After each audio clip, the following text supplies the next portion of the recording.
For total home pest control, who are you going to call? Call the Bug Man, 923-BUGS. For total pest control for your home or business, call the original Salvat. Call the Bug Man today, 923-BUGS.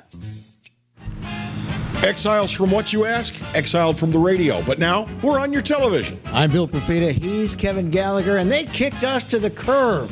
But we're back. We are back with Exiles Television on the Pelican Broadcasting Network. We're going to bring you the newsmakers. We're also going to take your calls and give you great information. It's going to be the best damn radio show on television. Look for it on your cable system or download the app, PelicanSportsTV.com.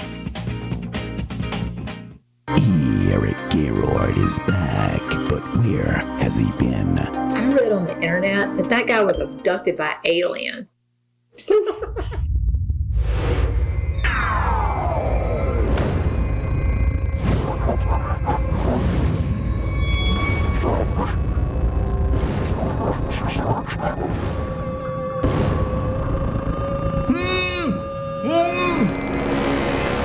Rated Hello guys, it's Debbie. It's time. I've got a brand new location. 10510 Airline Highway, Baton Rouge, next to After 5 Tuxedos. We have the perfect spot to get all your wedding and formal wear needs. Come see our one-of-a-kind name brand and get great prices. With 30 years experience, the best customer service anywhere. It's Debbie's Bridal, Airline Highway, Baton Rouge. See you soon.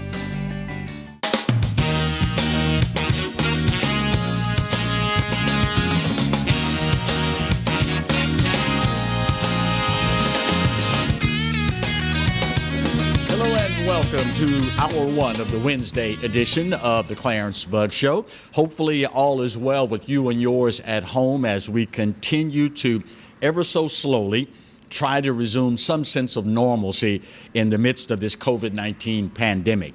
Speaking of some sense of normalcy, I'm sure you are probably aware by now that the Louisiana Legislature back in session going about the business of dealing with the people's business.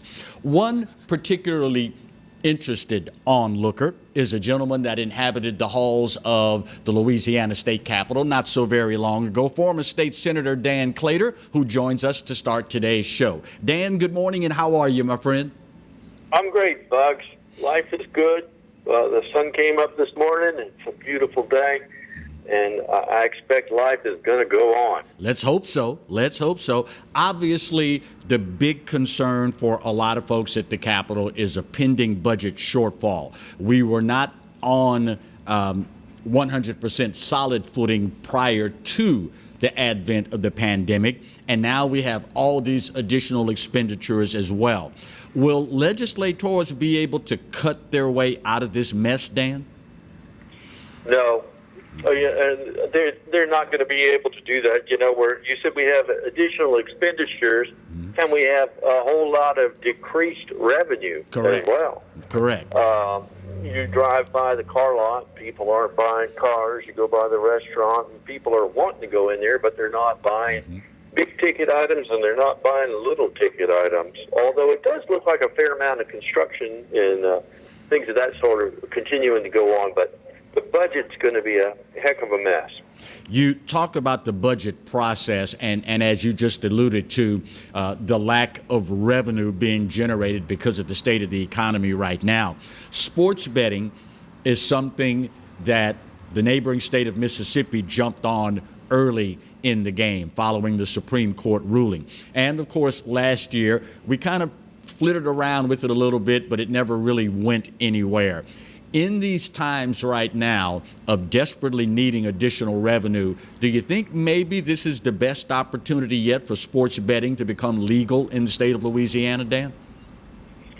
Well, you know, we're one state, but we're kind of divided when you get up there around Alexandria North. The folks aren't too enthralled with the idea of sports betting. Right.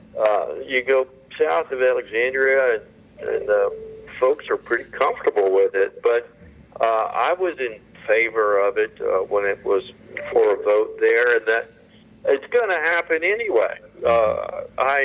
We all know that. that it's going to happen anyway. So we might as well be able to make some revenue on it. But is it going to cure our problems? No.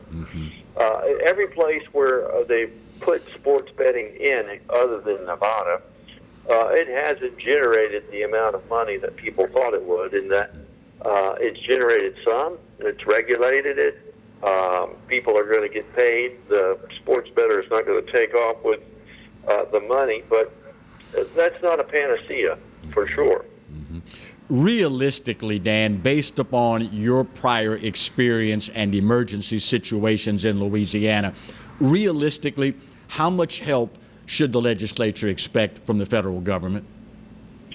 Well, realistically, we've managed to have our crises by ourselves in the past, at least for the past 50 years. We've had a hurricane, or we've had a BP blowout. But to my knowledge, we haven't all jumped in the same leaky tub together since the 30s, you know? And so that's where the problem comes in, that the entire nation is having difficulties at one time. And you see the different states responding differently, but there's going to be federal assistance. We're going to pay for it. You send your tax dollars to Washington, or you send your tax dollars to Baton Rouge, either way, we're paying for it. What are the chances, Dan, and you were in the legislature when we went through this revolving door of session, special session, regular session, special session, ad nauseum? What are the chances that this particular situation may finally force us to undedicate some parts of the budget?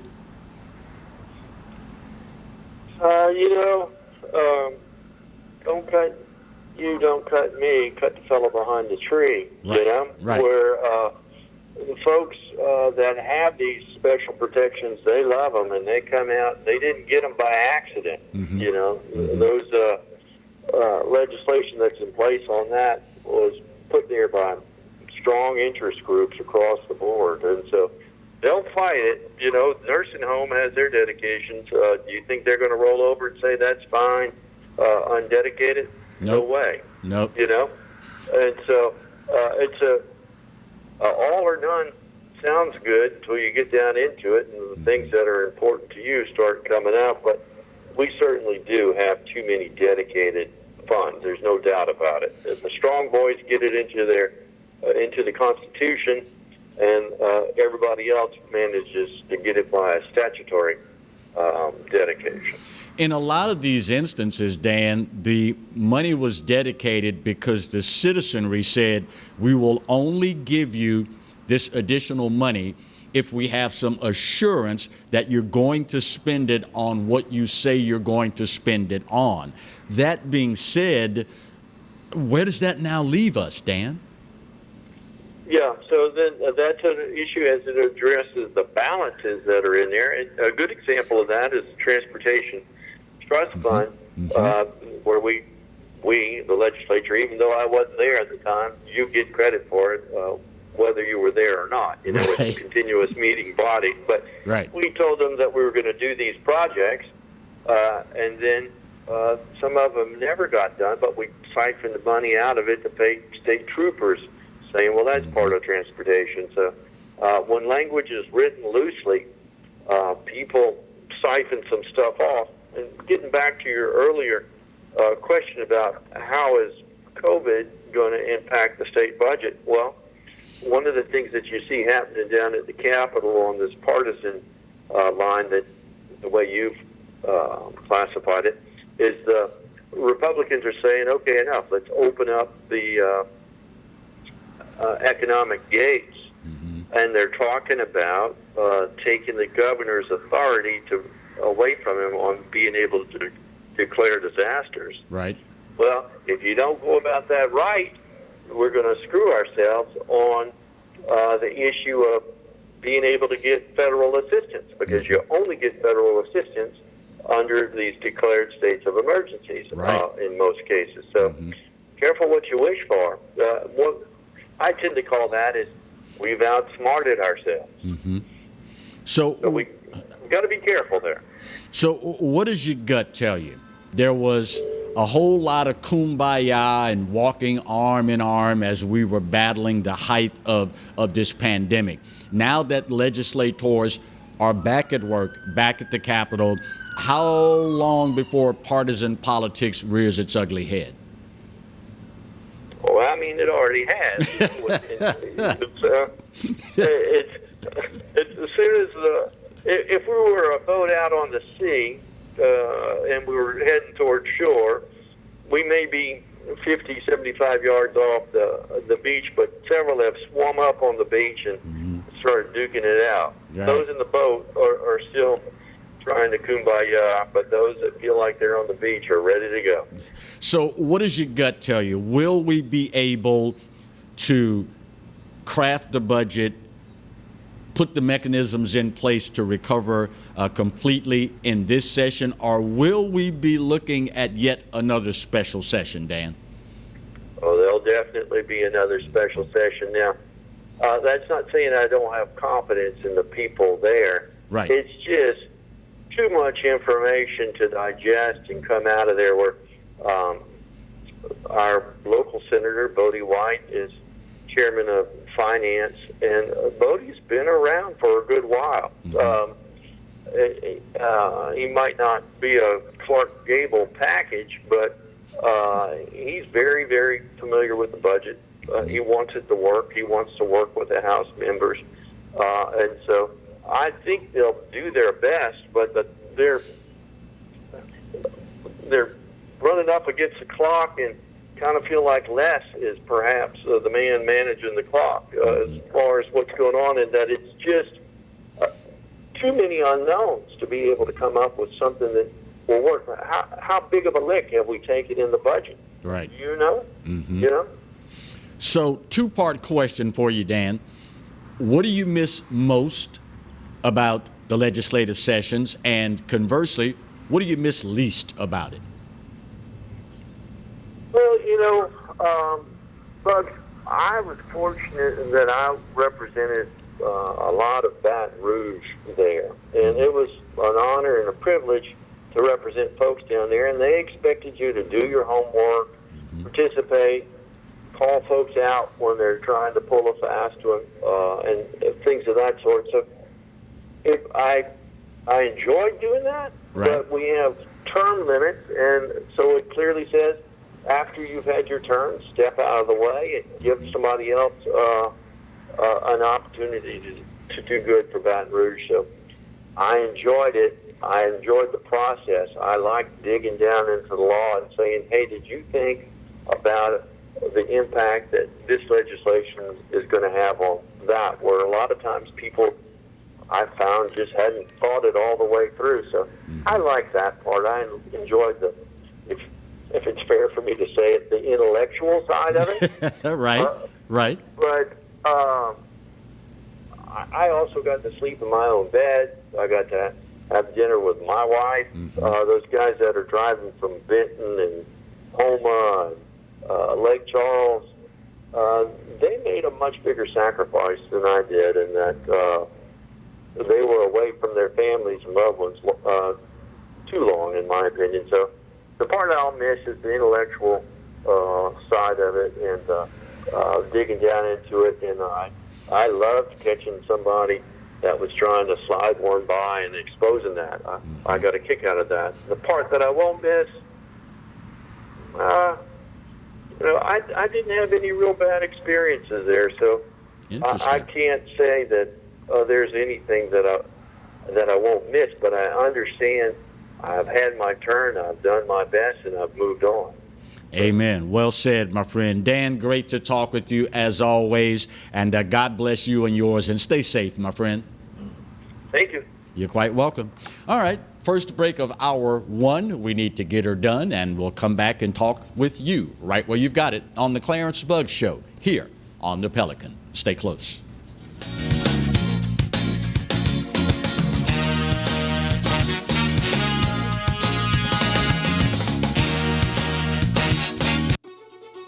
Live and play on the fairway at Greystone Golf and Country Club, a serene, challenging golf destination located in Denham Springs. For tee times and membership opportunities, go to GreystonCountryClub.com.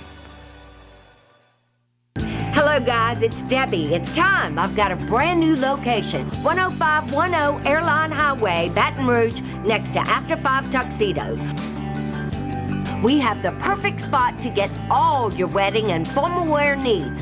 Come see our one-of-a-kind name brand and get great prices. With 30 years experience, the best customer service anywhere. It's Debbie's Bridal, Airline Highway, Baton Rouge. See you soon. From appetizers, pasta dishes, and entrees, La Contea takes pride in preparing all the Italian cuisine we know you love. Enjoy live music every Thursday through Saturday from 6 to 9, happy hour weekdays from 3 to 6, and brunch on Sundays from 11 to 2, as well as dinner portion-sized lunch specials for under $10. Visit our website to view our menu and book a party or meeting in our large banquet room. Once you try La Contea, your Italian dining will change forever. Hi, I'm Bobby Yarborough with Manda Fine Meats. Here at Manda, we know what the folks of South Louisiana love. They love great flavored smoked sausage, delicious deli meats, and specialty items like boudin and andouille sausage. Manda Fine Meats has been providing these products since 1947. We produce them right here in Baton Rouge, so you know you're always getting the freshest product at your local grocery store. Manda Fine Meats. Taste the fresh local flavor in everything we make. Make it Manda every time. Bolello's Furniture and Appliances, your dependable independent. Depend on us for service, for selection, for price. Get huge Whirlpool savings. Shop now and save on Whirlpool appliances throughout the store.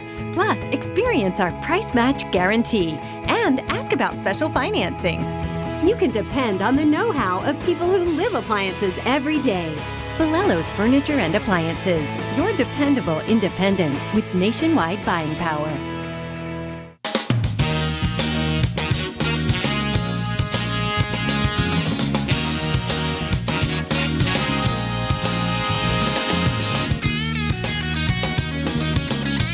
Welcome back for segment 2 of hour 1 of today's edition of the Clarence Bug Show. If you've not already done so, please make it a point sometime today. Go ahead and download the Pelican Broadcasting app. That way you can take us with you anywhere you go on any of your devices. You can show us off to your friends if you're traveling or what have you.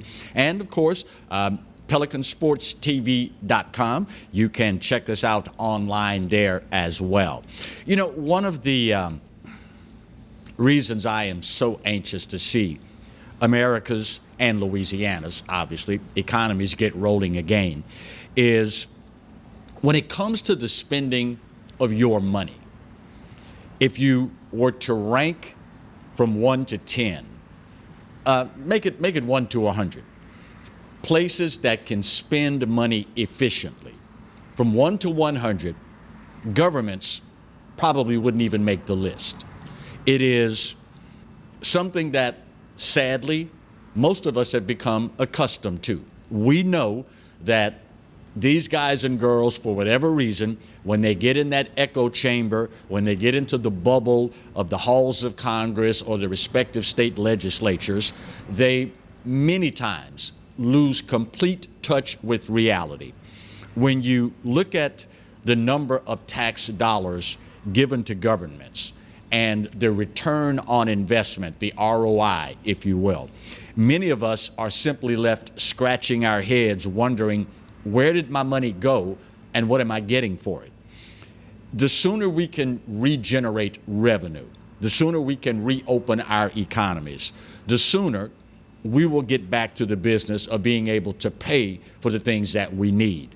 Sadly, throughout the course of this pandemic, we have been printing money. Well, I say we, the federal government, has been printing money like it's 40 going north. And while that is disturbing enough in and of itself, it is the application of those dollars that is particularly worrisome. For example, New York and New Jersey. New York, obviously the epicenter, arguably the epicenter of the American COVID-19 pandemic. New York and New Jersey, according to the Associated Press's analysis, received about $24,000 and $27,000 respectively for each positive coronavirus test. Remember those numbers, 24 and 27,000 respectively. That's for each positive test. Meanwhile, Hawaii, nowhere near being an epicenter of COVID-19, received $3.4 million per positive test. You heard me correct. New York, New Jersey, 24 and 27,000 respectively per positive test. Hawaii, 3.4 million. In Alaska, same thing, begging your pardon, 2 million per case in Hawaii, 3.4 million in Alaska. Wyoming had less than 600 positive cases, but they received $1.25 billion. To put that in everyday terms, 80% of Wyoming's annual state budget will come from coronavirus funding. It is yet another glaring example of how our government is so very wasteful when it comes to spending money. Now, listen, I understand full well if your state went through a stay-at-home order, a shutdown order, if you will, then you are sorely looking for revenue to, get your state back up and running.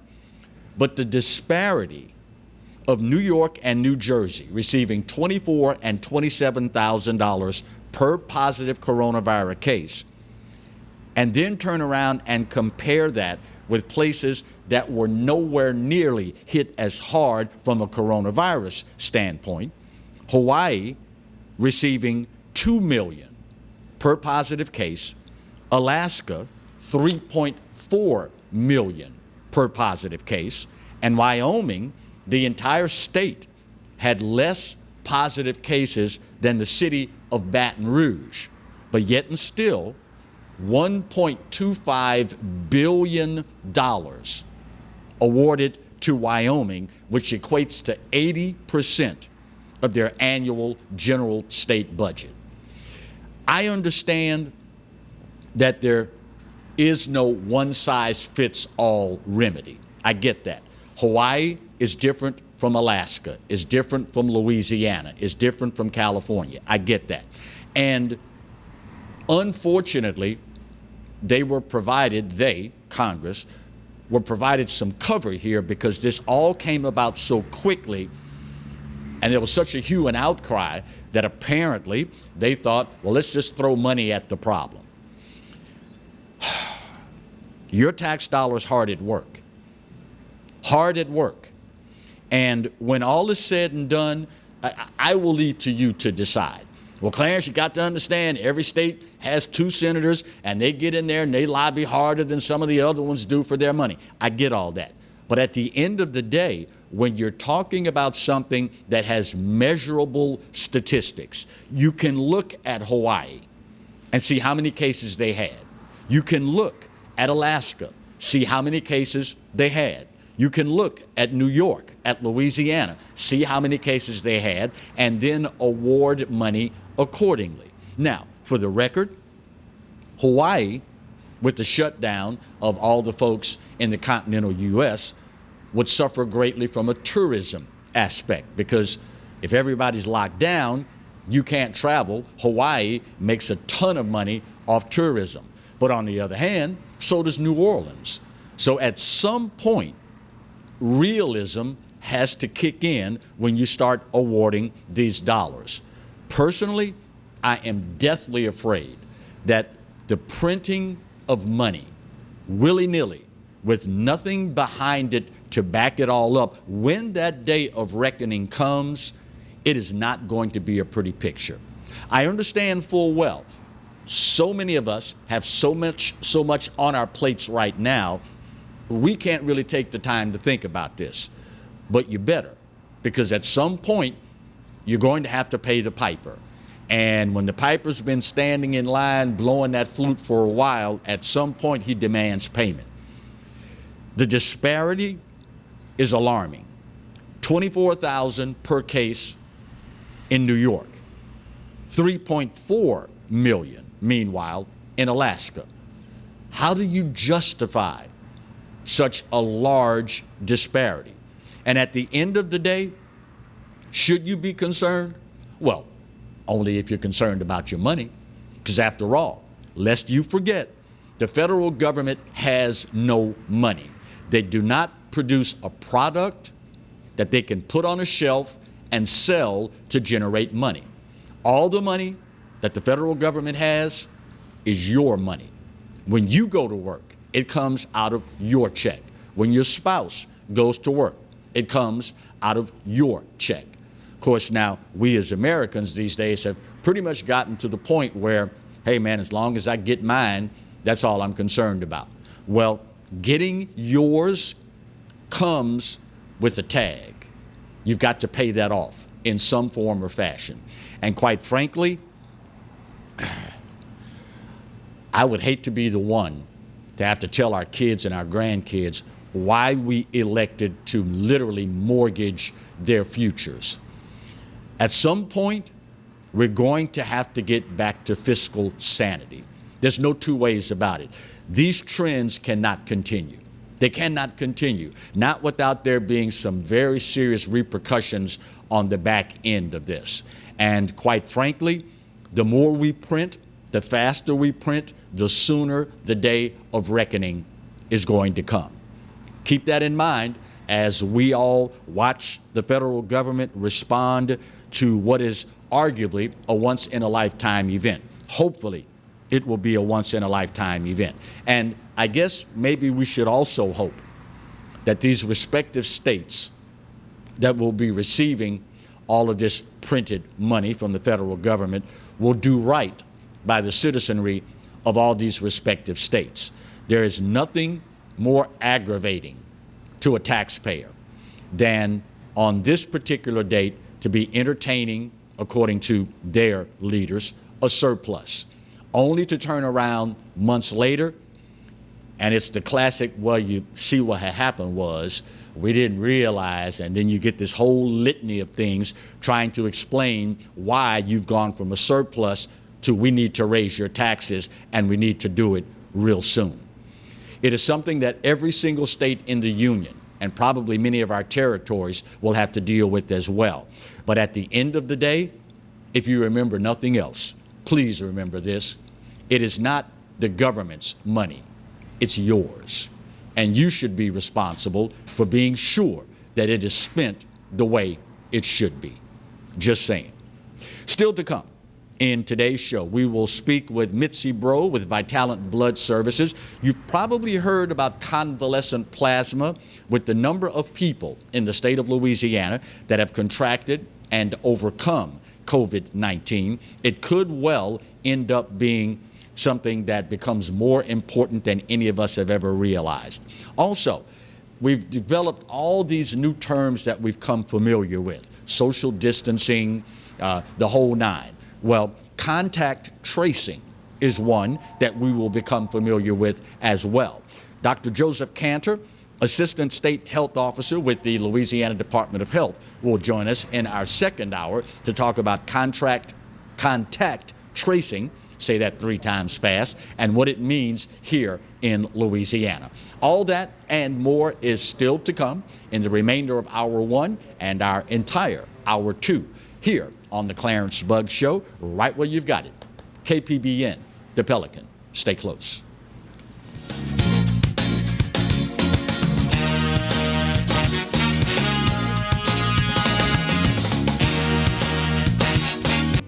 Hi, I am Dr. Farrell Frugier Jr., and I am a general dentist at Frugier Family Dentistry.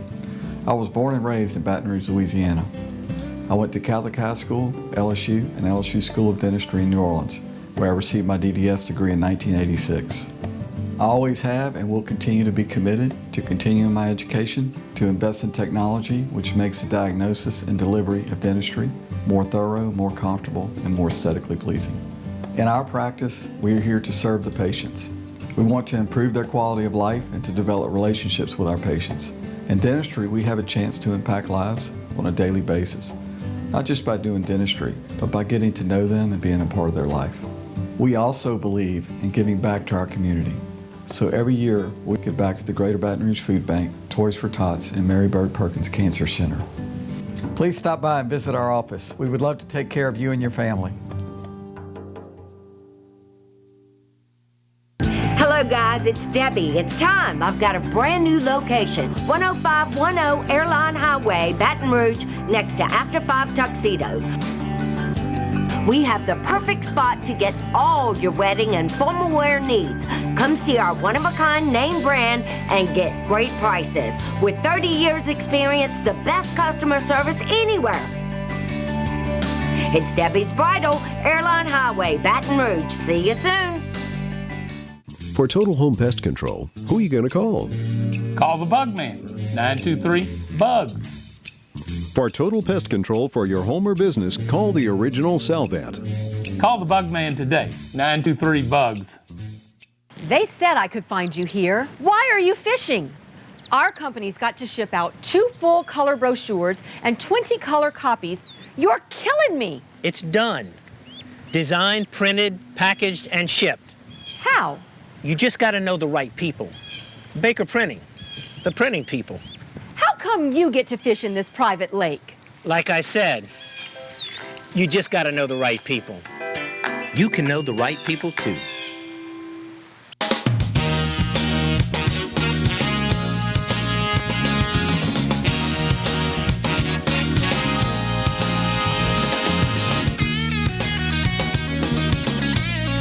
Welcome back for hour one of today's edition of the Clarence Bug Show. You know, one of the unintended consequences of this entire COVID-19 pandemic is something that affects every single one of us, either directly or indirectly. It's an interesting statistic that I saw earlier in the week, where despite a 30% or more decrease in traffic on the nation's roadways, here in Louisiana, we've seen an 8% rise in the number of fatalities in accidents. And in many of these cases, when you have an accident, the most important thing to consider is, do we have enough blood to service the population? So joining us for this segment is Mitzi Breaux. Mitzi is the Marketing and Communications Manager with Vitalent Blood Services. Mitzi, good morning, and how are you today? Good morning. Doing well. Thank you. So let's start with, how safe is it for people to give blood right now? It's very safe. So I'll kind of walk through the many precautions that we're taking. Okay. The biggest thing that keeps our blood donors safe is that we are asking anyone who's considering donating blood, if you have left the country or have taken a cruise in the last 4 weeks, we're asking you not to even come. Right. If you are running a fever or not feeling well, or if you're around anyone who's running a fever or not feeling well, we're asking you to not even come. So that puts us in the position where there's only healthy and well individuals coming to our donation centers. Once you arrive, we are tipping every single person before they walk in the door. That even includes the mailman, every single person that walks in the door. We're also requiring face masks or face coverings for all of our donors and all of our staff. That is a requirement to donate. And we're also practicing the 6 feet social distancing in between our donors, except, of course, for when, you actually go through the donation, we have to get a little bit closer. Right. So lots of precautions in place. What exactly is the state of our blood supply here in Louisiana as we speak, Mitzi? So that is a loaded question. So we have been unable, for about 2 months now, we have been unable to conduct blood drives on mobile units, the blood buses that go around town. And that's because it wasn't really possible for us to practice effective social distancing. Right. So we lost about 4,500 anticipated collections from those mobile units in the last 2 months, and that number just kind of continues to grow. The one thing that kind of helped us preserve the blood supply that we did have is that, you probably heard in the news, our hospitals put elective surgeries on hold through this pandemic. What's starting to happen is that the surgeries are starting to be reinstated, and that is going to bring an increase in blood usage. Along with what you just stated, our accident rates are up, and as more people start to move around, they're just going to go even higher, which is also going to bring an increase in blood usage. And then in the summer months, we typically face a general imbalance in the amount of blood coming in our doors and the amount needed by our hospitals. Right. So all of this just adds an extra layer of challenge to secure blood for our patients. What about convalescent plasma? It's a new term coined that we've been hearing a lot about. What exactly is convalescent plasma, and why is it so important right now, Mitzi? So convalescent plasma was approved by the FDA as an emergency treatment for critically ill patients who have coronavirus. And what it is it's individuals who have survived the coronavirus. They have been symptom-free for 14 days. Their body created antibodies against the virus, which now lives in their plasma. So we are asking, if you were tested for the coronavirus and you had a positive test and you have been free of symptoms, free of fever for 14 days, you may qualify to donate convalescent plasma, and then your plasma will be transfused to someone who is critically ill with coronavirus, and your plasma will help their body fight off the virus in them. Your antibodies will help them fight. And we have heard great feedback that it is working for patients that are receiving it. It's definitely helping. So if you meet those requirements, we ask you to go to vitalent.org /COVID-free, so COVID-FREE. And there's a form that you can fill out there, and after you fill out the form, someone will contact you. Make sure that you meet all the requirements, and if you do, we'll schedule you an appointment to come in and donate convalescent plasma. You know, all across the world these days, social media is both a blessing and a curse, Mitzi. It can give us information readily, rapidly. On the other hand, it can also give us misinformation rapidly as well. Let's set the record straight. Can we catch the coronavirus by giving blood? No, absolutely not. And all of the precautions that we have in place that I referenced earlier, one of the most recent ones are the requirement for face covering. And our sanitation processes have also been increased. I did not mention that earlier. We always have that in place, but in the light of this pandemic, we have just upped all of our sanitation processes. But no, you cannot catch coronavirus from giving blood. All of our, the equipment that we use is single use. It is opened at the time of your donation, and it's thrown away after your donation. So no, you cannot catch coronavirus from giving blood. So how has Vitalent's workforce held up during the course of this pandemic? Have you all been impacted like so many other businesses, Mitzi? Yeah, we have. So, our inability to collect blood on our mobile unit made an impact on our staffing. So we collect about 70% of our blood supply on our mobile unit. So there's a lot of staff that have to work those blood drives, and the inability to conduct those mobile blood drive units, it had an impact on our staffing. But as I said earlier, we're starting to see the blood usage in our hospitals go up, and our state is starting to kind of release some of the restrictions on us, so we will be able to start operating those mobile units soon and get our staff back to work. Is it a big difference now as opposed to someone who has donated blood regularly to Vitalent Blood Services? Now, with the advent of COVID-19, they may not have set foot physically in one of your facilities in recent memory. Any differences that they can expect from the moment they pull in the parking lot and walk through the front door? Yeah, sure. So, the biggest thing is that you're going to need to bring a face mask or, some type of face covering with you to your donation. Also, you can expect to be your temperature to be taken before you even walk through the doors. So those are the two biggest things. Of course, we have marks on the floor marking out 6 feet.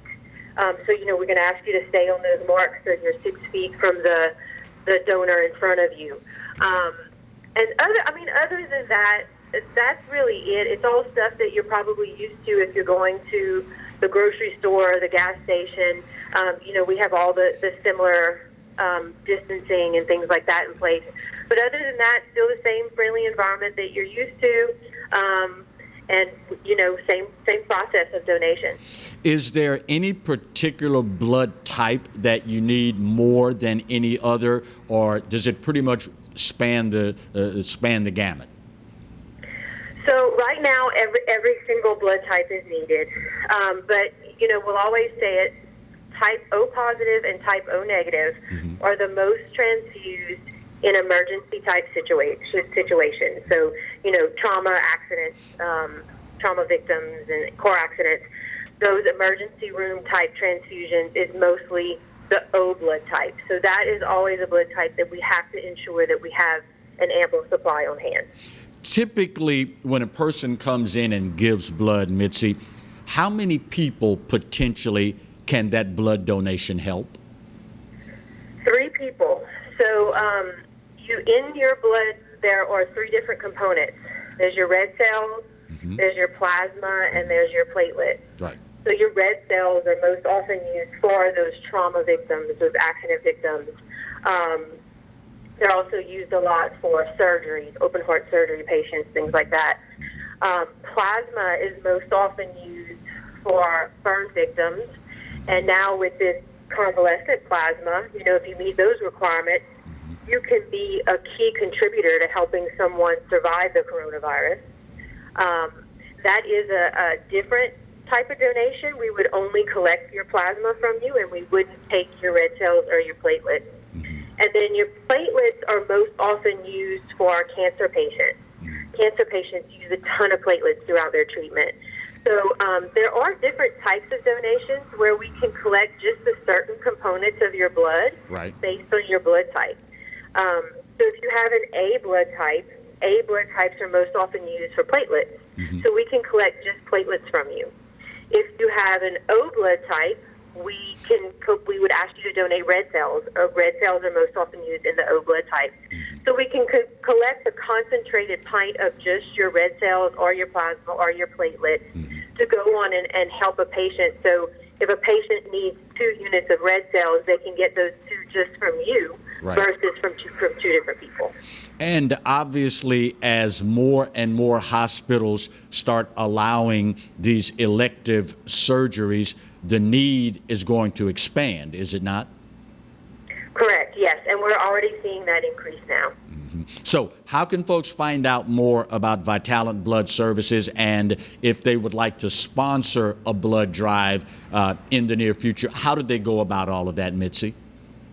You can go to vitalent.org. If you'd like to host a blood drive, there is a feedback form you can fill out about hosting a blood drive, and someone will get in contact with you. If you think you qualify to donate convalescent plasma because you had coronavirus and you have been 14 days free, visit vitalent.org/COVID-free and fill out the form there. Or you can call us at 877-25-VITAL. And we also have a Facebook page. You can message us there. It's Vitalent-Louisiana. Mitzi Breaux is the Marketing and Communications Manager with Vitalent Blood Services. Mitzi, great information. Thank you so much for the time, and we'll be checking in with you frequently. Thank you so much for helping me spread this important message. You are quite welcome. By the way, Vitalent is spelled V as in Victor, I, Talent. Vitalent. You truly are giving the gift of life when you donate blood. And now, more than ever, especially as all these elective surgeries start being rescheduled for some time in the near future, that donation becomes more important than ever. Final break of Hour 1. We'll get her done and talk more with you on the Clarence Bugg Show, right where you've got it, here on the Pelican. Stay close.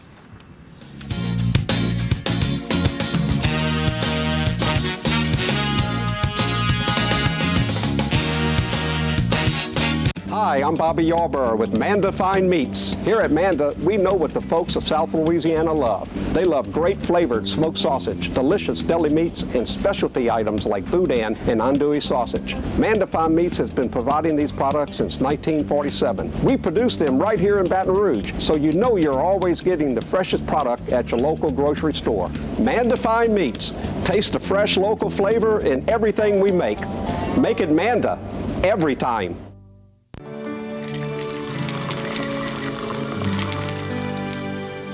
No one can stop me when I taste the feeling. Nothing could ever bring me down. Nothing could ever bring me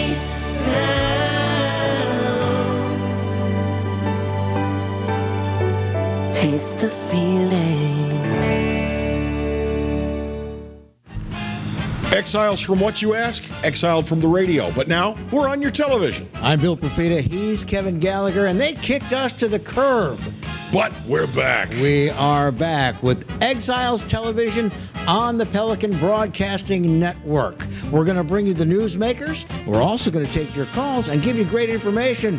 It's going to be the best damn radio show on television. Look for it on your cable system or download the app, PelicanSportsTV.com.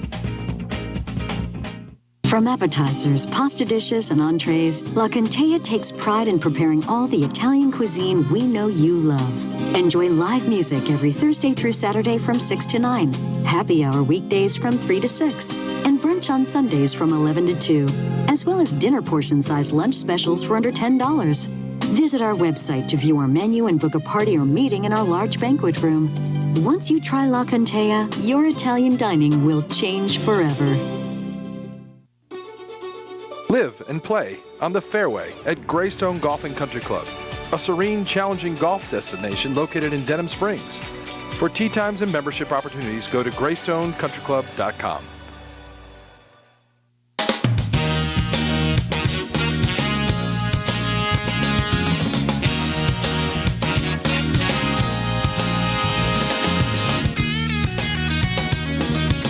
Welcome back for the final segment of hour one of today's edition of the Clarence Bug Show.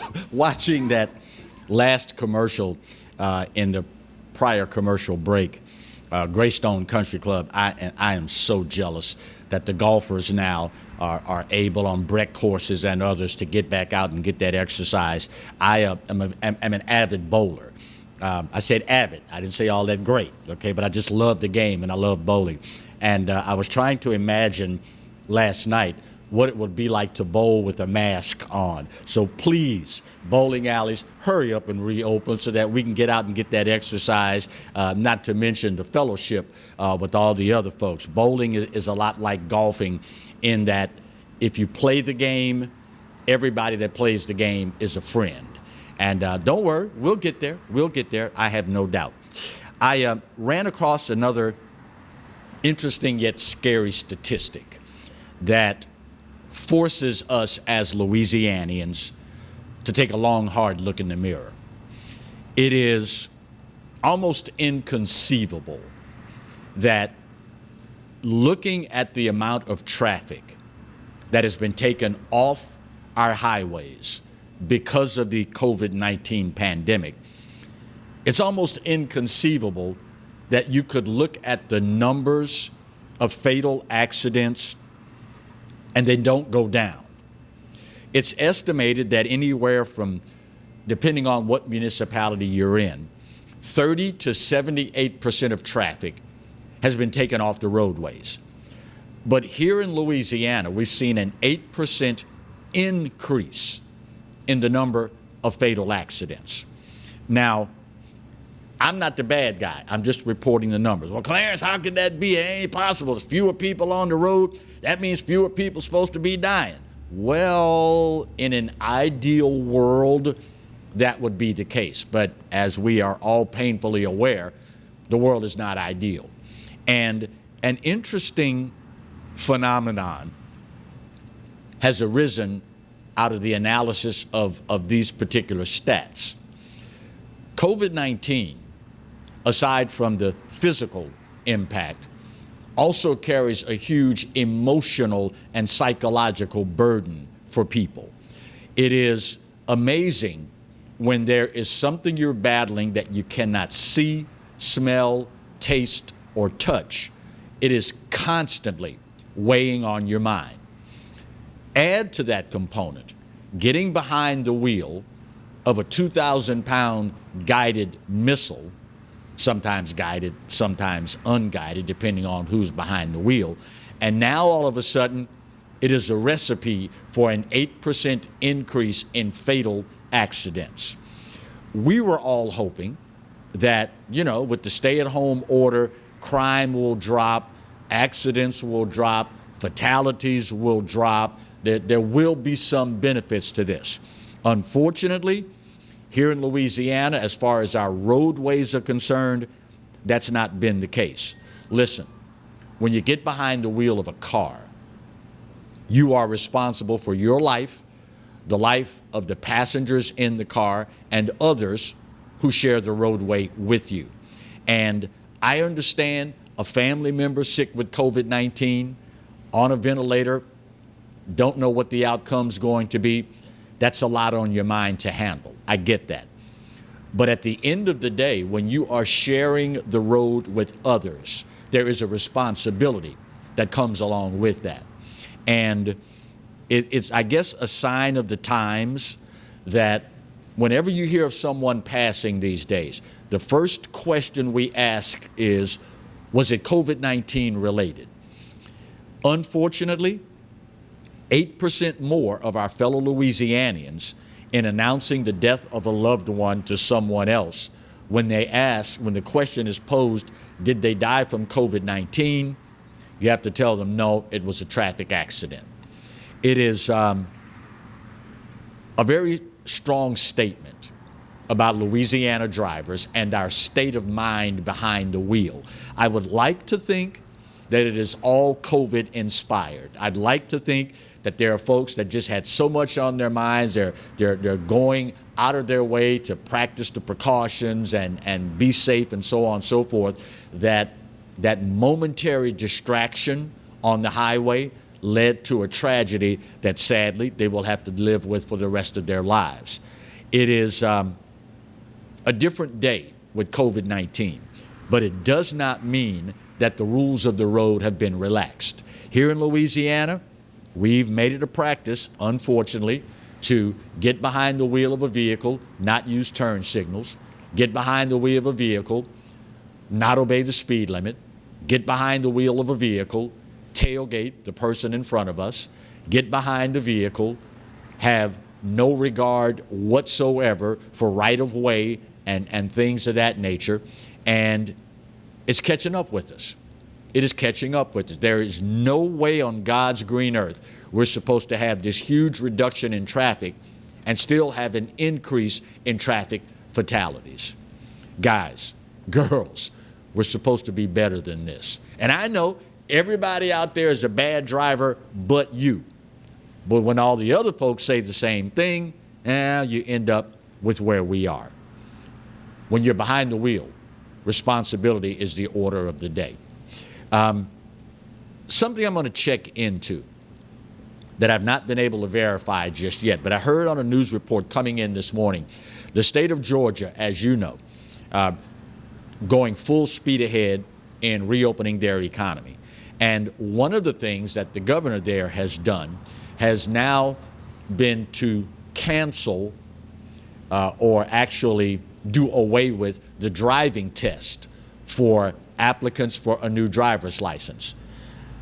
I understand what the governor's trying to do there, but if he were to look at our numbers here in Louisiana with only seasoned drivers on the road, he might want to rethink that approach. The last thing you want after beating the pandemic is to have a bunch of uneducated, inexperienced drivers behind the wheel on your roadways. Hopefully, it will all turn out well for them, but when you get right down to it, I don't know if I'd want that person driving next to me. Just saying. Also, have you seen, and if you've ever wondered what could become of this, well, now we know. We all know that every single person in America, well, actually every single person on the planet for that matter, we are now able to track all of your movements by cell phone. It's maybe an unintended consequence. That's a whole different conversation for a different day. Clarence, you know they gave us some cell phones so they can know what we're doing all the time, where we're going, who we're talking to, the whole nine. Well, I will leave to you to decide whether that was some driving force behind all of this. But the analysis by Apple's Mobility Trends report shows that shelter in place, whether the governments want this to continue or not, it is coming to an end. This report, in analyzing your cell phone data, shows that traffic in this country and other countries has pretty much doubled in the last 3 weeks. Worldwide, in most developed countries, traffic had been down up to 72%. But in the last 3 weeks, that's changed drastically. Folks are dealing with cabin fever, stir craziness as best they can. But as they analyze the data, as we see the number of cases dropping, many people now are starting to resort back to our old habits. Interestingly, and I say old habits because so far, gas station traffic has returned to pre-COVID-19 levels in the Midwest and in rural areas throughout the country. It is mirroring traffic to fast food restaurants. So I guess that pretty much tells you what we Americans are all about, right? Convenience stores and fast food. Those places are seeing a rapid rise to normalcy compared to other places. It is another sign that people are tired of the shutdown and are eager to get back to their normal lives. Now, is that a sign that normalcy is pending? Well, that's above my pay grade. I'll leave that to you to decide. But know that if you are one of those that is about ready for all of this to end, you've got a whole lot of company in that regard. A lot of company in that regard. Top of the hour break is coming up, and one of the things about doing this job is that so many times you are the purveyor of negative information. It is given, hopefully, to save you and yours from going through some things that you really don't want to go through. Scammers are kicking their efforts into high gear, trying to separate you from your money. And we will spend some time with Carmen with the South Central Louisiana Better Business Bureau to bring you up to speed on all the latest scams that are out there. Personally, I will say again, I would not have a problem in the least if governments were to come up with, I don't know, I'll let you come up with the term, scam penalties, pandemic penalties, taking advantage penalties, where if you scam someone during a time of a national emergency, we add 10 years to your sentence. I don't know if it'd be constitutional or not, but it might make me feel just a little bit better. Just saying. Top of the hour break and hour two next here on the Pelican. Stay close.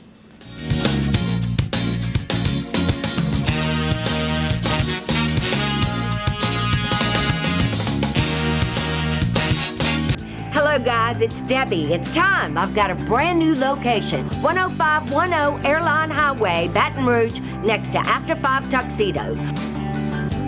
We have the perfect spot to get all your wedding and formal wear needs. Come see our one-of-a-kind name brand and get great prices. With 30 years experience, the best customer service anywhere. It's Debbie's Bridal, Airline Highway, Baton Rouge. See you soon.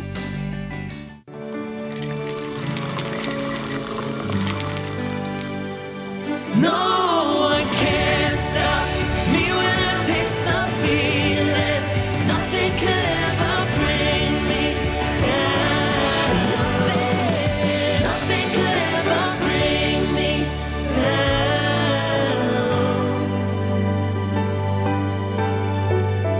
taste the feeling.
For total home pest control, who are you going to call?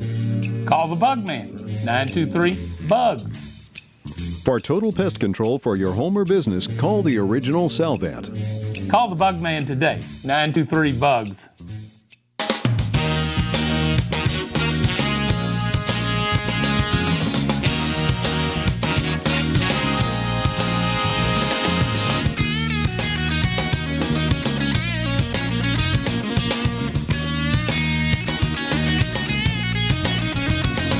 Welcome back as we start hour 2 of today's edition of the Clarence Bug Show. You know, one of the obligatory things that comes along with dealing with something like this COVID-19 pandemic is that we all have to learn new jargon. Not so very long ago, if you were to say PPE to someone, you'd probably get a real puzzled look. If you said to someone in the checkout line, "All right, back up. I'm trying to adhere to social distancing guidelines," they'd look at you as though you'd lost your mind. And there's a whole set of acronyms and terminology that we've all had to become accustomed to. And there is another that you're going to be hearing a lot about in the near future. It's called contact tracing. Now, this is above my pay grade, but just so happens that we have someone with us to start hour 2 that knows all about this and has very graciously consented to give us some of his time this morning so that we can let everyone know about contact tracing, what it is, and how important it is. Dr. Joseph Kanter, the Assistant Health Officer with the Louisiana Department of Health, joins us to start hour 2. Dr. Kanter, good morning, and how are you, sir? Good morning, Clarence. I'm doing good, and I appreciate being back on your show. It's good to hear from you. It's a pleasure, sir. So what exactly is contact tracing, Dr. Kanter? Contact tracing is a profession that's about to get a lot more popular. These individuals, you could call them disease detectives. Mm-hmm. And what they do is when we have a new case of COVID, they link up with that individual very quickly, talk to them about what their days have been like, where they've gone, who they've interacted with, and they start making a list of anybody who might have been a contact of this individual while they were infectious. Point being, so they can then reach out to those individuals and in a way that still protects that patient's privacy, let them know that they were potentially exposed and they're going to have to quarantine for 14 days. This is how we are going to prevent small individual cases from turning into larger clusters. So what would the potential ramifications be, Dr. Kanter, if we did not do this to the best of our ability? You know, we know that COVID is extremely infectious, and one person who's infected can potentially spread it to a number of people depending on the nature of those interactions. Think of this like the fire suppression building system in a large office building. Okay. You know, when that system detects smoke, it activates those sprinklers on that floor immediately. so that if there is a fire, it's contained to one room or one wing. It doesn't spread to the whole building, and it certainly doesn't spread to the buildings around it. Right. That's the idea here, to keep one or two cases limited to one or two cases. Don't let them spread. Don't let those contacts continue to go out in the public when they may be infectious without their own knowledge. When we lay people look at the number of cases existing here in the state of Louisiana, we start from a layperson's point of view saying to ourselves, wow, that's a lot of people, that's a lot of trails to follow. Is the Louisiana Department of Health currently staffed to carry out this big mission? We certainly weren't, initially, because under normal times, we only typically employ maybe 30 to 40 of these individuals, and we usually use them for, other diseases like cases of measles or HIV or syphilis, a couple other ones. Right. So this is a massive expansion of our workforce, and we're actually looking to hire somewhere between 300 and 700 people to do this. It's really going to be quite a large expansion, and we're having the assistance of some other companies that have expertise in this to help us with it. But it obviously has to happen very quickly because this is going to be, I use the analogy of the fire suppression system, because this is a safety apparatus that we want to have in place when we do move into phase one of reopening, which could happen as early as May 15th. This is going to help us prevent cases from spreading and really derailing our opening process. This 300 to 700 people that LDH will be looking to hire, two-part question here. Is there any specific skill set that these individuals need to possess, and what exactly will they be expected to do? What will their duties include? Sure. The skill set can be quite broad, and we're looking at a number of different people. For example, folks that have knowledge of medicine or public health, basic knowledge, not like advanced level, but also people who have experience with call centers, people who know how to operationalize these type of processes, people that feel comfortable reaching out on the phone and talking to strangers, and can do so in a way where people feel comfortable talking back to them. Right. Those are all qualities that we're looking for.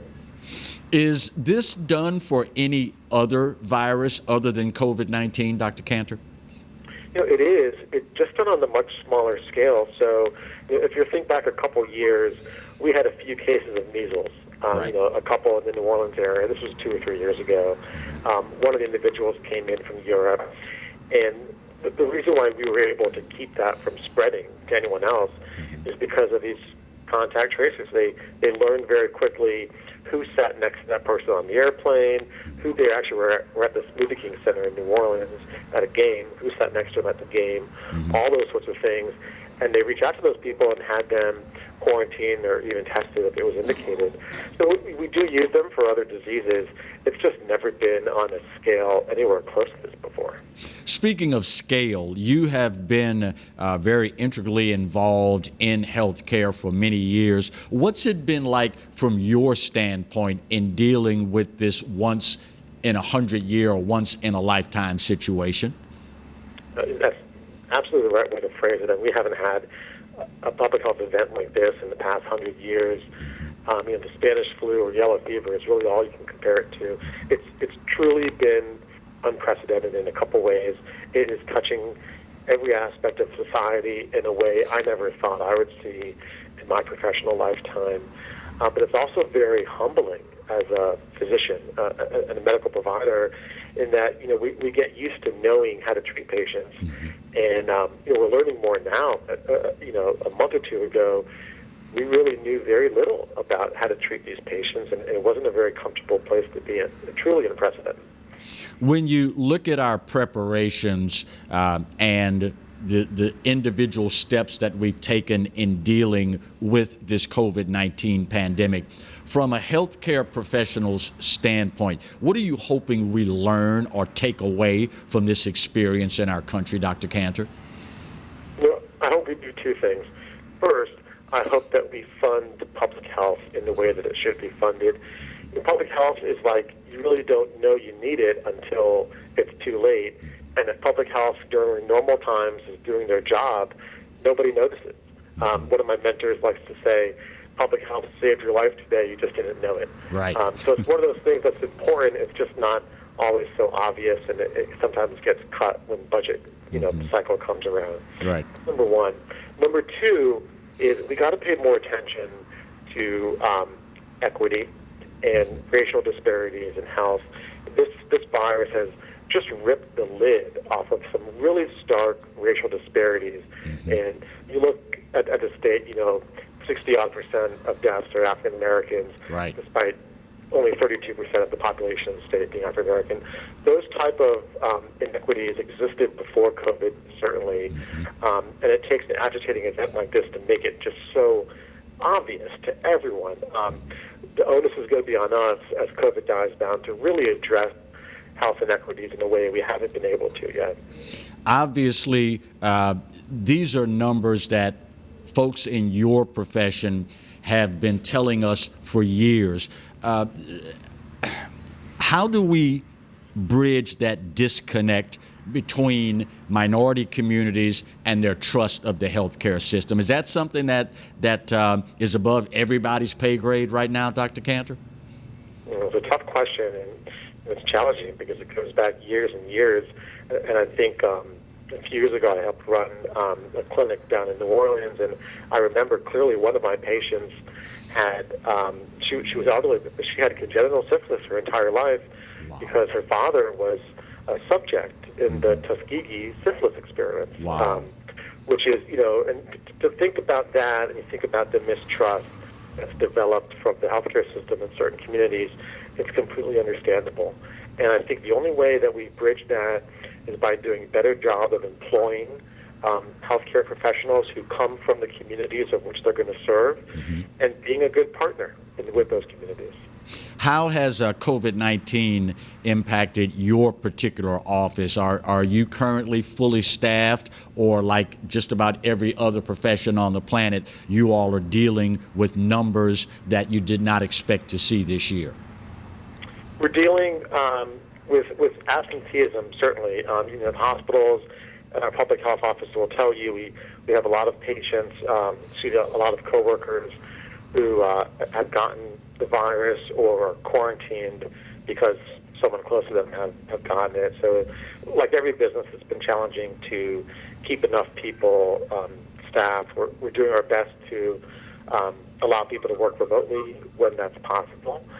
And the stress is something that we shouldn't ignore. This is a really stressful time, for everyone, professionally, but also socially, and just with your family. People are getting sick, and then you can't even be in the hospital with them when they're sick, and you can't have the type of funeral that you want to have. It's very traumatic, and I think folks should take some time to reflect on that and really do the self-care that they need to do to keep themselves, mentally and spiritually healthy.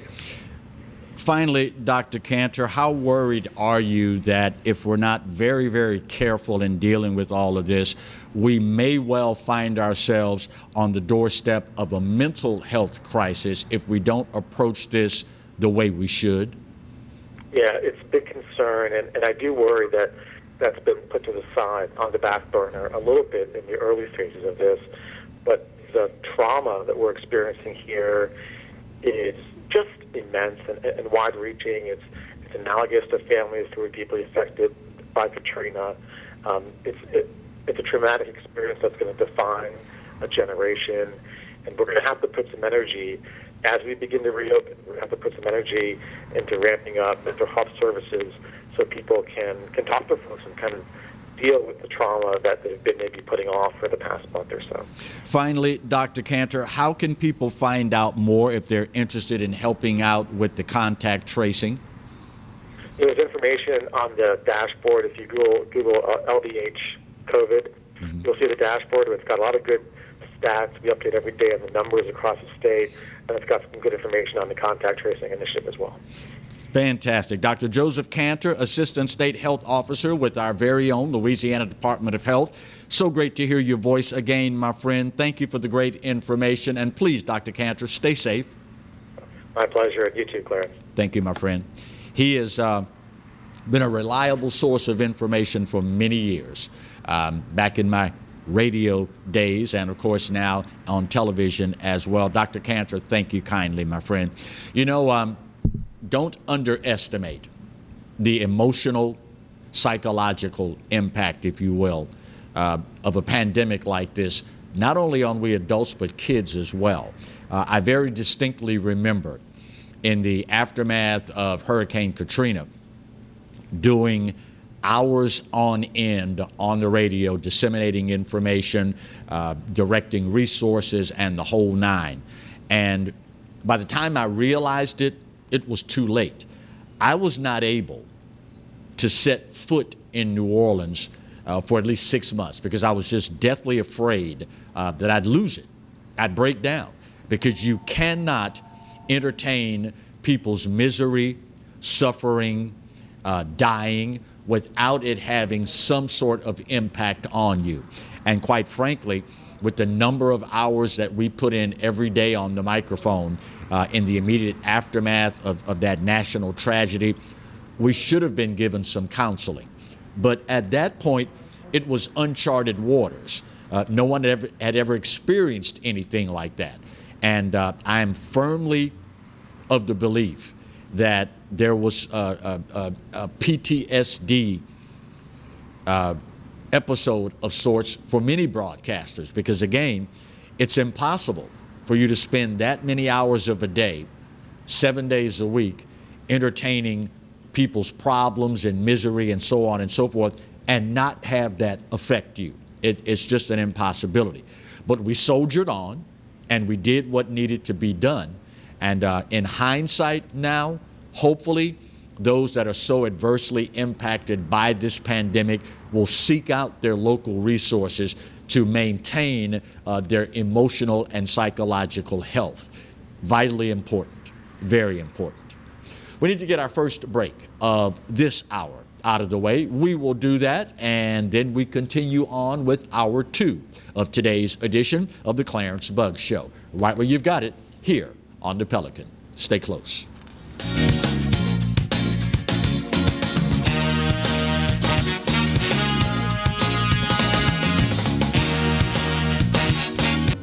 Hi, I am Dr. Farrell Fruget Jr., and I am a general dentist at Fruget Family Dentistry. I was born and raised in Baton Rouge, Louisiana. I went to Catholic High School, LSU, and LSU School of Dentistry in New Orleans, where I received my DDS degree in 1986. I always have and will continue to be committed to continuing my education, to invest in technology which makes the diagnosis and delivery of dentistry more thorough, more comfortable, and more aesthetically pleasing. In our practice, we are here to serve the patients. We want to improve their quality of life and to develop relationships with our patients. In dentistry, we have a chance to impact lives on a daily basis, not just by doing dentistry, but by getting to know them and being a part of their life. We also believe in giving back to our community. So every year, we give back to the Greater Baton Rouge Food Bank, Toys for Tots, and Mary Bird Perkins Cancer Center. Please stop by and visit our office. We would love to take care of you and your family. It says here that Eric Gerard is back. Where has he been? Well, I understand that he was in Georgia helping President Jimmy Carter build houses for the homeless. Mr. President, can you put down the peanuts? A little help here? Well, I was told that he was in Tibet studying to become a kung fu master.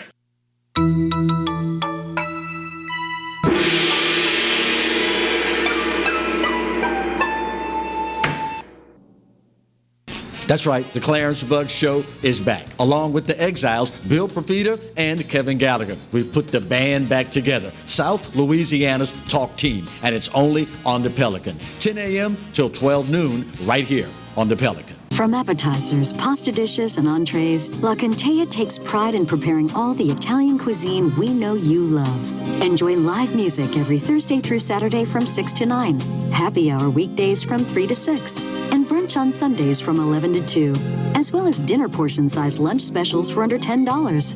Visit our website to view our menu and book a party or meeting in our large banquet room. Once you try La Contea, your Italian dining will change forever.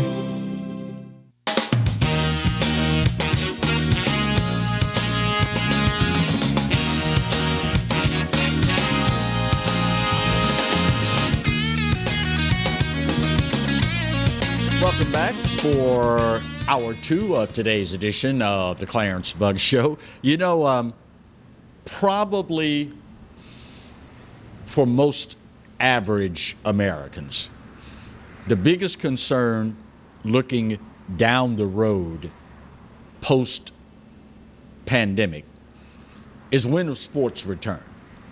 I got an unexpected boost of adrenaline, a surge in confidence last week when it was announced that NASCAR will return March 17th at Darlington. That will be the first race back and televised for all of us that are huge NASCAR fans.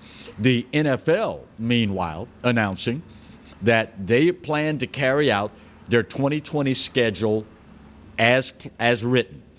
The 17-week schedule is set to be released sometime this week, and according to Brian McCarthy, spokesperson for the league, they plan to open the season on September 10th.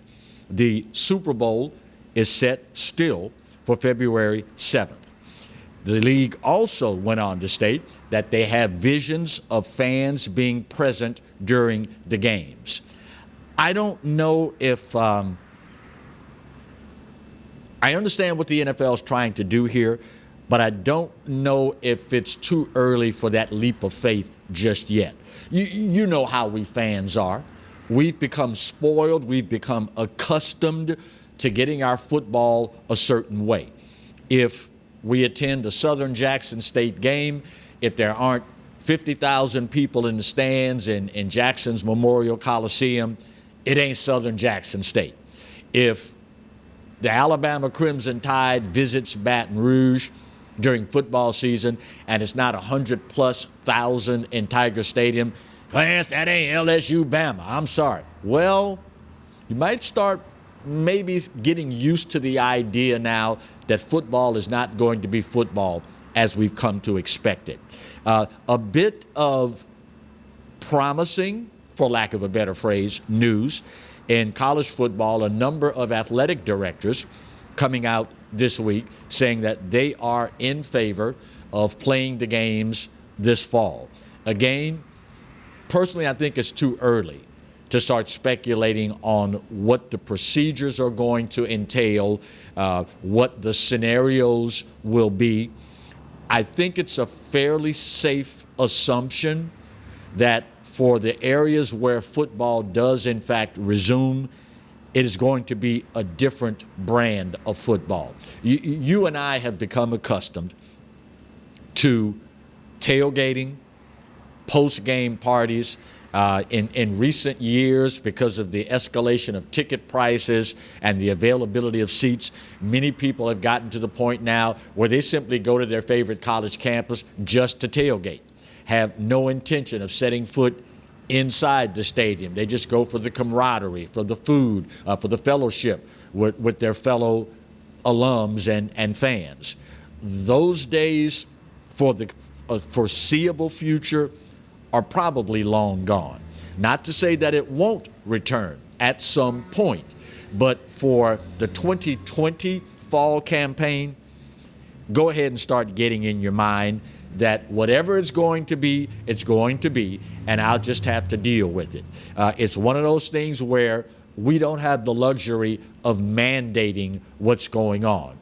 A dear friend of mine said, Clarence, listen, if they sell biohazard suits in the concession stand with the team logo on it, I'll buy it just so I can sit in the stands and watch some football. Can you see a guy? And I maybe shouldn't have said that because now somebody's going to do it. Somebody's going to show up at a stadium with the mask and the hood and the full body suit with the team logo on it. And you know the cameras are going to be focusing on them. Expect that to happen. It is just a part of the world that we all live in now. It's something that, you can't get away from it.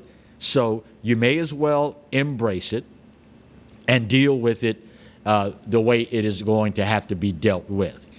I tell you guys and girls many times that being a purveyor of bad news is one of the obligations that comes with sitting in the chair. I would love on any given day to only talk about positive things, but the world has gotten to the point now where it's unrealistic to expect that you can get on a microphone, radio, TV, internet, what have you, and only talk about puppies, rainbows, and unicorns. It's just not that kind of world anymore. And if you ever needed any proof that the world, and in this particular case, Mother Nature has gone stark raving mad, now, aside from coronavirus, West Nile, stinging gnats and biting flies, we now have to worry about murder hornets. Have you all seen this? And I don't know who came up with the name murder hornets, but if ever there was a case, and maybe I need to backtrack. I guess it's easy for me to say. That's a bit of a stretch, right? Aren't you kind of overreacting? Aren't you being a little dramatic with the name murder hornet? Well, considering these puppies are about 2 inches long, and considering if you were to get stung multiple times, you could die because of the toxicity of the venom in these murder hornets. I guess it's something that has to be taken seriously. These hornets from Asia have managed to make their way into the United States for the first time. Scientists say that the murder hornets have been spotted in Washington state, and beekeepers there are reporting piles of dead bodies of honeybees with their heads ripped off. If it's in Washington state now, conventional wisdom says it is just a matter of time before they start that march across the country. Remember the killer bees, okay? Remember that whole episode? We managed to survive that, and I'm sure they're still out there, but you don't hear nearly as much about Africanized bees, killer bees, as you did when all of this happened. Now listen, I understand. The 24-hour news cycle with all these media outlets, the guy or girl that can be the most sensational when they present the story to you, those are the guys and girls that get the ratings, and of course ratings drives everything in this line of work. But at the end of the day, there are lots of things that you and I have within our control. There are lots of things we don't. And I submit to you the things that you can't do anything about, let it go. I mean, you don't obviously want to go, hey, look, Marty, there's a murder hornet nest, and go run up on it to take pictures with your cell phone. Not what you want to do, right? But all you can do is be aware of your surroundings. I would have to imagine a hornet 2 inches long, if it's building a nest somewhere around your house, you're probably gonna know about it. That's something that if you have, I don't know, 5 functioning brain cells rolling around in your head, you would probably see it and go, that's unusual. I've never seen a black and yellow thing that flies that's 2 inches long around my house. And I've got to imagine they're probably not going to be all that pleasant when they show up in your neighborhood. It is something else for us to add to the plate of things that we need to be on the lookout for. It's one of those anomalies that Mother Nature throws at us every now and then.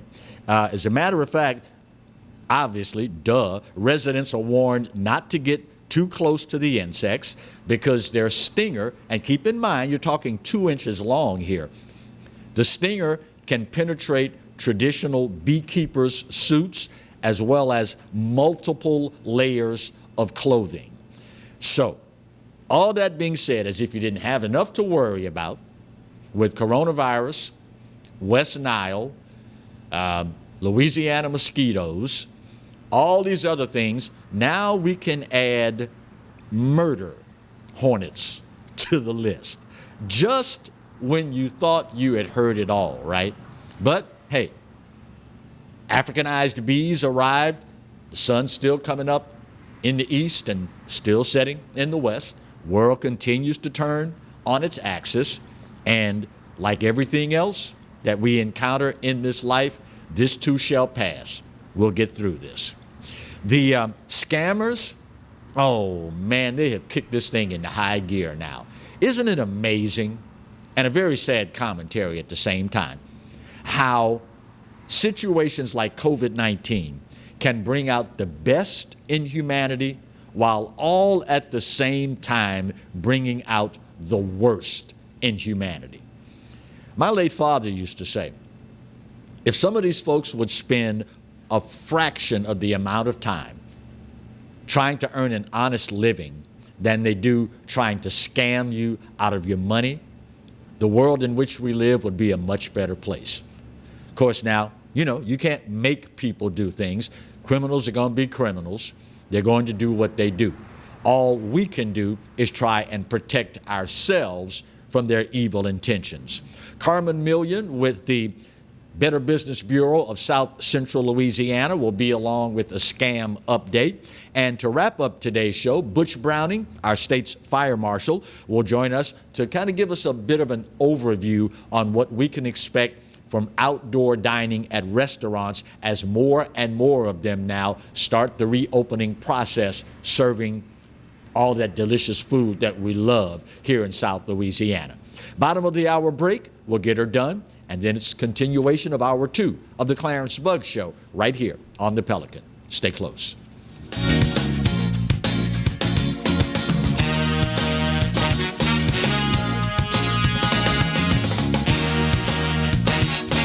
For Total Home Pest Control, who are you going to call? Call the Bug Man, 923-BUGS. For total pest control for your home or business, call the original Salvat. Call the Bug Man today, 923-BUGS.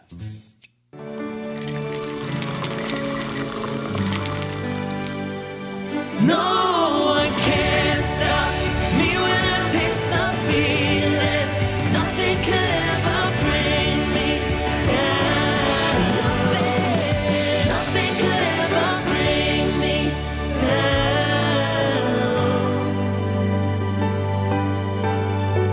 Taste the feeling. Live and play on the fairway at Greystone Golf and Country Club, a serene, challenging golf destination located in Denham Springs. For tee times and membership opportunities, go to greystonecountryclub.com. Bolello's Furniture and Appliances, your dependable independent. Depend on us for service, for selection, for price. Get huge Whirlpool savings. Shop now and save on Whirlpool appliances throughout the store. Plus, experience our price match guarantee and ask about special financing. You can depend on the know-how of people who live appliances every day. Bolello's Furniture and Appliances, your dependable independent with nationwide buying power. Exiles from what you ask? Exiled from the radio. But now, we're on your television. I'm Bill Profita, he's Kevin Gallagher, and they kicked us to the curb. But we're back. We are back with Exiles Television on the Pelican Broadcasting Network. We're going to bring you the newsmakers. We're also going to take your calls and give you great information. It's going to be the best damn radio show on television. Look for it on your cable system or download the app, PelicanSportsTV.com. They said I could find you here. Why are you fishing? Our company's got to ship out 2 full color brochures and 20 color copies. You're killing me. It's done. Designed, printed, packaged, and shipped. How? You just got to know the right people. Baker Printing, the printing people. How come you get to fish in this private lake? Like I said, you just got to know the right people. You can know the right people too.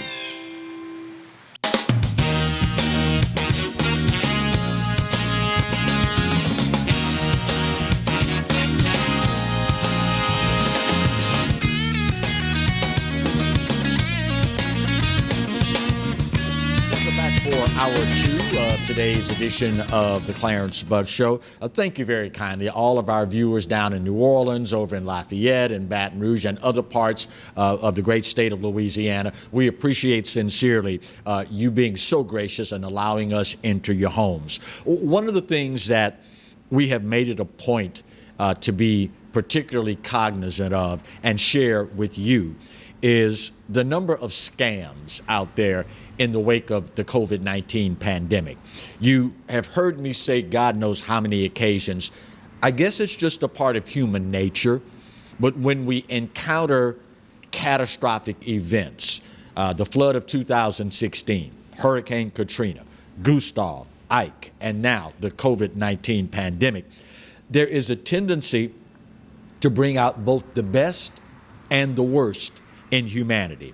And I got to tell you guys and girls, the scammers, oh my God, they have taken this thing to a whole new level in an effort to keep you and your money safe.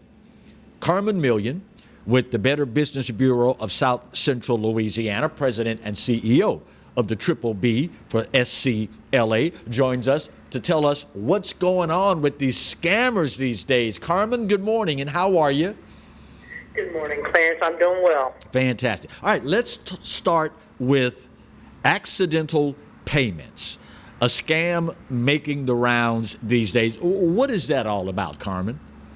Well, you know, there are digital wallets that people use now, and one of them that we know is a target is we call it the Venmo scam. Okay. And what you do is you get a message that says something like, "Oh, we sent you money by accident.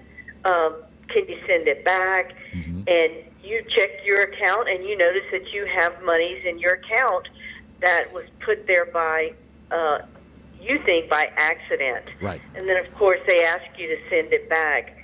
And that's just a scam that they're running using these digital wallet payments like Zelle and Apple Pay and Venmo. Wow.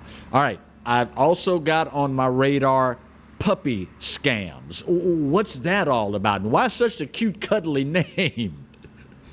Look, you know, people want to get a puppy, and we want to, and you watch all these commercials on TV, and they're telling you about how you need to save these puppies and that sort of thing. And what these scammers are telling you is that you have to, in order to get the puppy, you have to pay extra for a crate fee or insurance.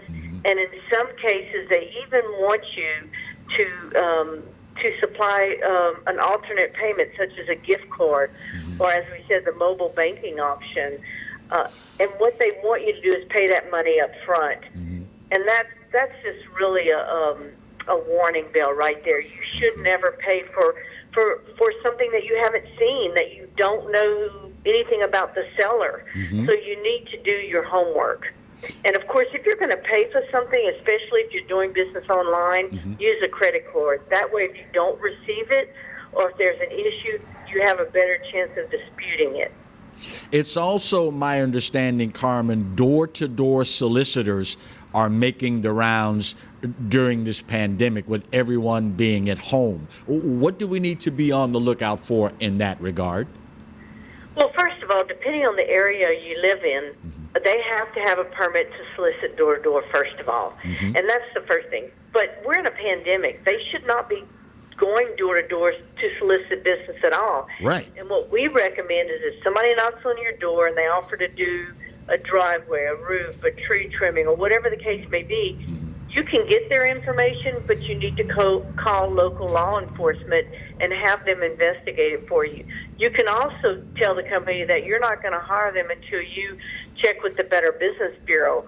But you want identification, and we encourage consumers, if somebody knocks on their door, to make notes what kind of vehicle they were driving, if you can get their license plate, that sort of thing. In case it turns out to be a scammer, you can turn that proper information over to law enforcement. In the midst of this COVID-19 pandemic, Carmen, a lot of people have reconnected with family and friends on a much more regular basis. Obviously, being cooped up at home, you're tired of talking with your kids. You know, you can only talk so much child's television before you're going crazy. So we're reconnecting with a lot of people. Scammers impersonating friends and family asking for money is something your office has seen resurgence in as well, right? Absolutely. You know, it's so easy for a scammer to steal somebody's contact list, and they will steal basically your online identity, reach out to your friends and your contact list, and come up with some reason why you need help, you need money, and you see it, you think it's your friend, right, and you may be willing to fall for that. And of course, we always recommend, if you're going to get that kind of a request, that you pick up the phone and call your friend on a number that you're familiar with, and make sure that it actually is them that's contacted you. There are two victims here. You may be a victim because you send money, but they're a victim also because their list has been stolen. Right. Their identity has been stolen, so you want to notify them. Obviously, in times like these, you also want to make it a point to keep track of what your kids are doing with social media so that they don't expose the household to scammers. That's true. It's amazing to me when you go on social media and you see how much information consumers and kids put out. Wow. You know, where they're located, the inside of their home, what their hours are, mom and dad's at work, or whatever the case may be. There are people out there that are looking for this information, and they're looking for potential victims, and you don't want to make it easy for them to target you. I also understand that your office has received complaints regarding used car purchases as of late. What's that all about, and what do we need to be on the lookout for, Carmen?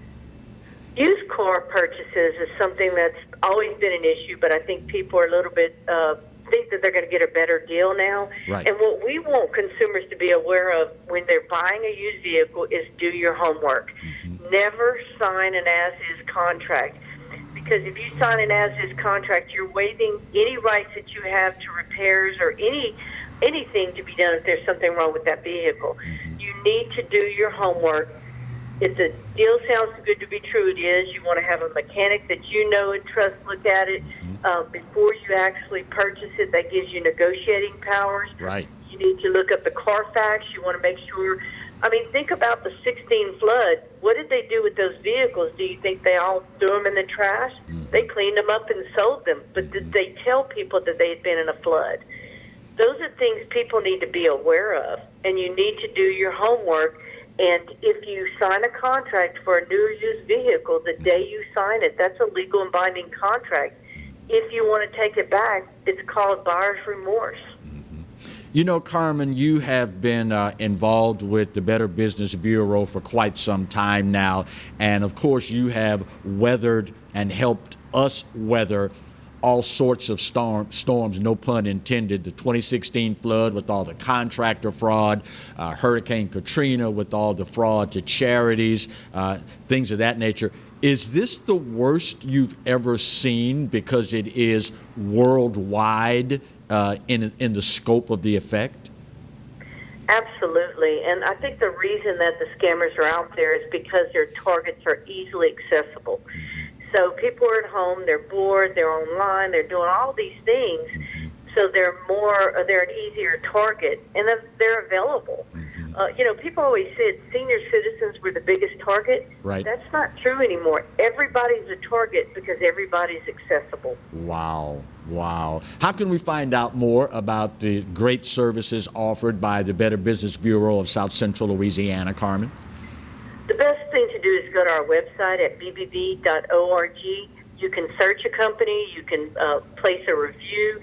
If you feel like you've been a victim of a scam, you can log that on our scam tracker site, and then you can also file a complaint on our website. But to get information on the scams and information on businesses, go to our website at bbb.org. Carmen Million, President and Chief Executive Officer of the Better Business Bureau of South Central Louisiana. Good stuff, Carmen. Thank you for the time, and more important, thank you for the efforts that your staff puts together to keep us and our money safe. We appreciate it sincerely. Thank you, Clarence. Stay safe. You do the same, my friend. It's a part of human nature, y'all. Just like the Bible tells us the poor will always be among us. If you want to find a little place at the bottom of the page where that scripture is written, you can put an asterisk, and scammers too. It's just a part of the world that we live in. Fortunately, we've got folks like Carmen and her awesome staff at the Better Business Bureau of South Central Louisiana looking out for us, giving us alerts, giving us the heads up that, whoop, you might want to watch this. If somebody calls you and tells you this, it's probably a scam.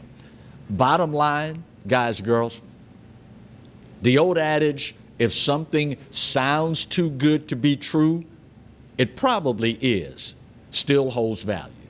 Pure and simple. And I know, everybody wants to get that 55-inch, 60-inch 4K TV for $15, but if somebody comes to the door with the box, you might want to question. Just saying. You might want to check it out before you hand over your money. Final break of hour 2. We get her done. When we come back, Butch Browning, State Fire Marshal, will join us to tell us what you can expect to deal with when you go to that favorite restaurant that's reopened with outdoors dining.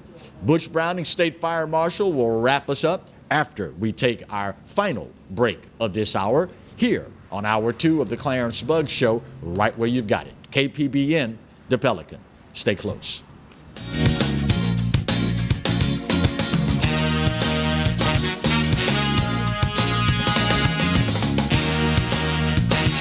From appetizers, pasta dishes, and entrees, La Kanter takes pride in preparing all the Italian cuisine we know you love. Enjoy live music every Thursday through Saturday from 6 to 9, happy hour weekdays from 3 to 6, and brunch on Sundays from 11 to 2, as well as dinner portion-sized lunch specials for under $10. Visit our website to view our menu and book a party or meeting in our large banquet room. Once you try La Kanter, your Italian dining will change forever.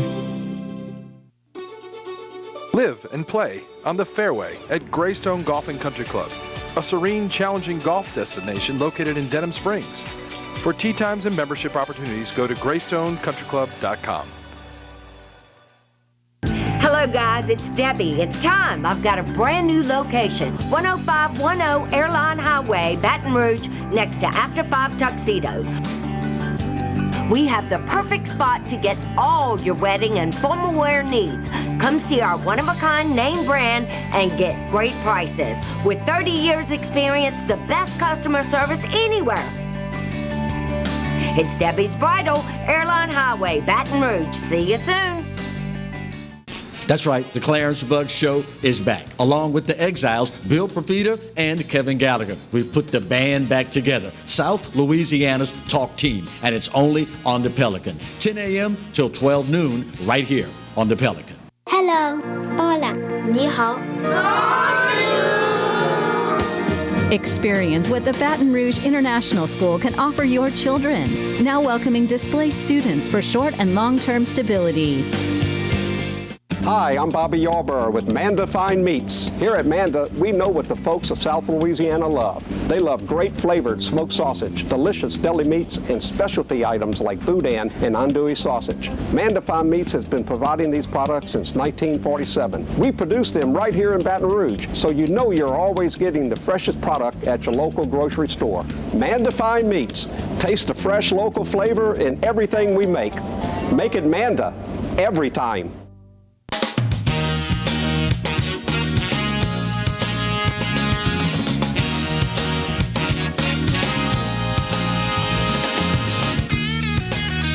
Welcome back to the final segment of today's edition of the Clarence Buggs Show. A lot of you are getting a bit antsy now because you heard that your favorite restaurant is getting ready to reopen, patio dining only, and man, you can't wait to get out there and taste that etouffee that you've been dying to get, the jambalaya that you've been craving so much.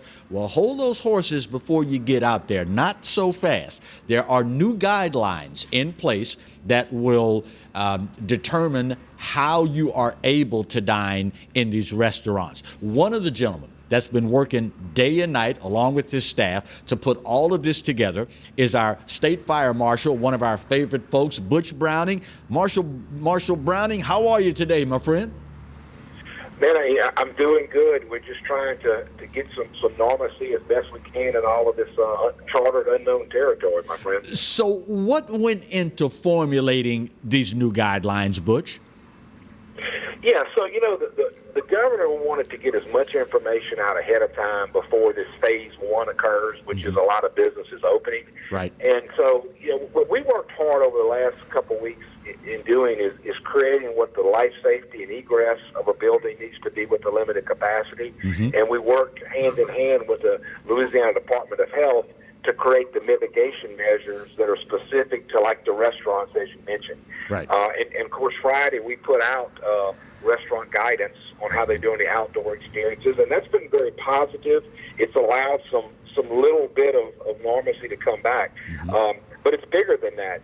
We created this portal called OpenSafelyLA.gov, which allows the businesses across the state to go online and tell us who they are and register with us. And the whole purpose of registration is it creates an ability for us to immediately push them what the guidelines are and keep them informed through emails on a regular basis. As when phase one gets here, they can open up in phase one. It tells them when they can open. It just creates a situational awareness. And, our attitude in the fire marshal's office has always been we work with businesses. Safety's first, but economic development is a very, very close first to that. And so it allows us to be common sense to communicate with our business partners, provide them with the information they need to keep their employees and their customers safe, but also no impediment when the date comes that they can get into commerce. So who's going to be responsible for enforcing these new rules? And are there penalties for violating the new ordinances?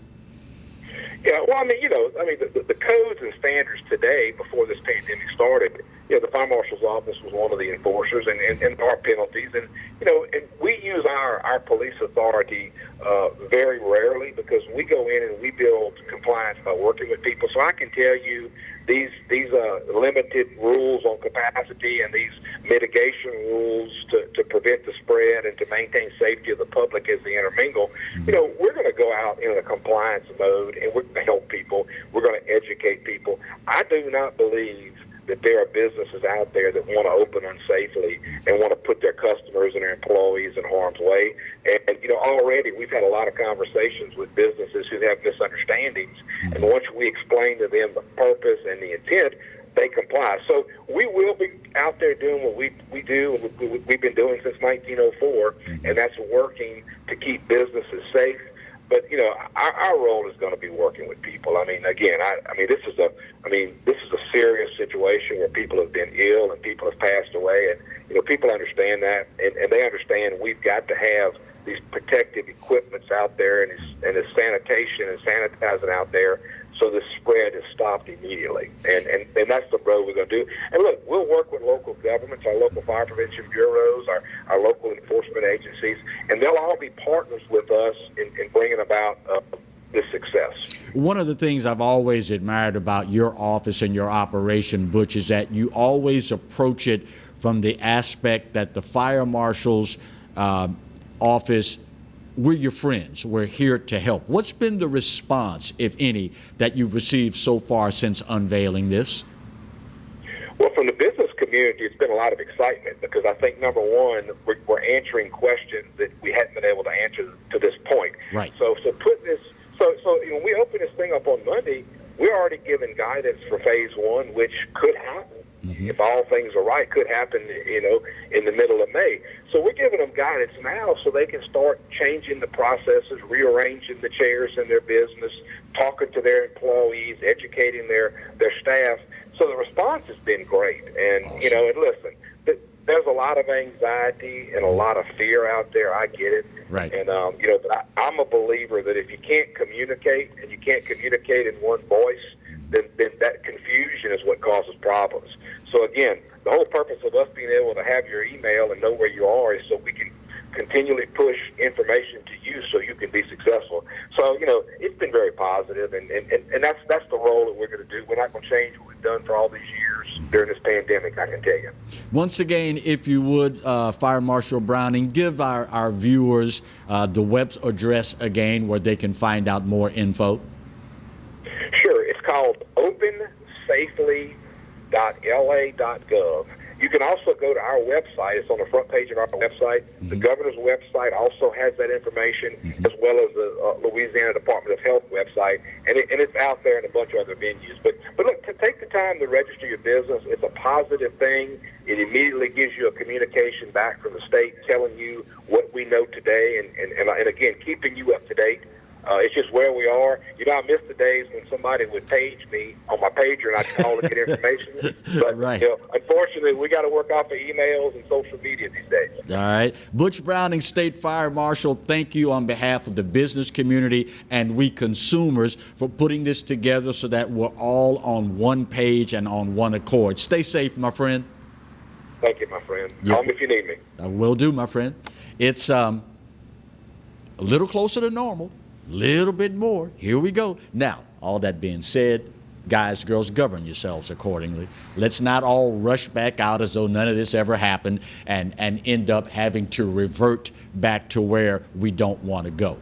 Again, opensafely.la.gov. Restaurant owners, business owners, a wealth of valuable information there for you and yours. That being said, time's up and I have got to go. Don't forget, tomorrow, same time, same station, same location.